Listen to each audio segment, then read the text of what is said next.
ముఖం వచ్చింది. ఇప్పుడు ఏనుగు ముఖంతో ఉన్న పిల్లవాడు గజాసుర సంహారం చేశాడు. గజాసుర సంహారం చేశాడు కాబట్టి మీరు నేను సంతోషంగా ఉండగలుగుతాం. వాడు అంత ప్రమాదకరమైన వ్యక్తి ఆ గజాసురుడు. కాబట్టి సుముఖ, మంచి ముఖం ఉన్నవాడు అంటే ఏమిటి దాని అర్థం?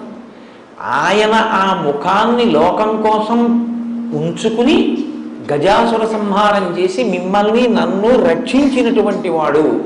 కాబట్టి అసలు ఆ ముఖం ఉంచుకోవడమే మన కొరకు తప్ప, లేకపోతే అసలు ఆయన ముఖం అది కాని కాదు. మనందరిలాగే ఆయన నరముఖంతో చాలా అందంగా కూర్చుని ఉండేవాడు.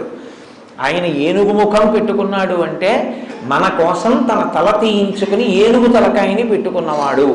లోకం కోసం ఇంత గొప్ప పరిశ్రమ చేసిన వాడి ముఖం కన్నా సుముఖం ఇంకేముంటుంది? కాబట్టి సుముఖ కాదు.